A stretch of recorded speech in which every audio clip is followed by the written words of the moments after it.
So schools do a device refresh approximately every 3 years, and it's a huge undertaking. Where would a school even start, really?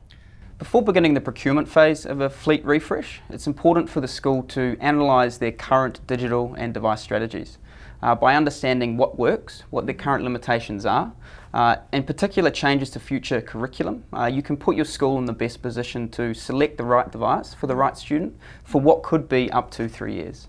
Right. And so what's the underlying purpose of introducing a device in a classroom setting? The device should be there to enable a student to think, capture, process and create. It shouldn't limit or hinder any of these. We want to incorporate technology in the classroom that changes the way we approach traditional learning. So that might be learning through text, symbols, music or STEM-based application. And for the different segments of education, whether it be primary, secondary, higher education? The best thing about today's device market is there's a wide range of devices available at an entry level and at a high end that offer a very similar end user experience, specific in this case to the stylus and digital inking.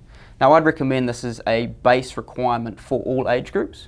Beginners can use inking features like handwriting, which is perfect for your entry level. But then if you have a requirement to take more complex notes or annotate web pages within the Edge browser, this is perfect application for your higher education as well. And do you have a favourite device? I've got three, if I've got time to share. Yeah, go on. So my first would have to be my day-to-day device, which is the HP EliteBook X360. It's very sleek, very powerful, but I'm blown away by the stylus experience. Secondly, for me, it's probably the Microsoft HoloLens. I experienced this recently, and I was blown away by the next generation immersive experience. And thirdly, last but not least, I enjoy a bit of online gaming, so it's hard to look past the Xbox One and Call of Duty. Is there a favourite feature amongst those devices? Yeah, so I try and run often, and when I do, I rely on plotting my run within the Maps app, which is a free app under Windows.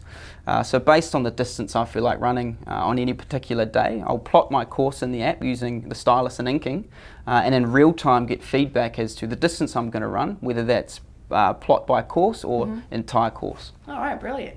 And I mean, you've been in the devices business for quite a while now. What do you believe some of the best, I guess, roadmap opportunities that have been introduced in the last couple years for devices and their form factors? I was most impressed by the industry-wide adoption of touch across all form factors. But if we're talking development of technology, for me again, it's hands down the stylus and inking. The application of features like OneNote and inking in the classroom is changing the way we perceive a device.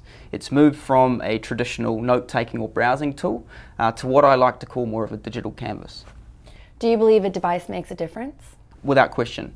The device is part of the equation that delivers the best software and learning experience. So if you have a substandard device or a device that limits the way a student can work, no one's going to reach their potential, and that's for both students and teachers. Do you believe a device is going to be able to replace a bad teacher? Look, I'm of the opinion that a device will never replace a teacher, good or bad, but a bad device can lead to a teacher underperforming. So we think the right device will improve teacher efficiencies. We recently ran a survey and the results indicated that a teacher running Surface-based product in the classroom could save up to 16 days a year in admin just through improved efficiency. So the right device coupled with Windows 10, anyone can unlock these capabilities. So we've spoken a bit about how we've trended in past in terms of devices and their touch capabilities. Where do you see that going in terms of the future and the themes that you predict will come about for both our first-party and third-party hardware?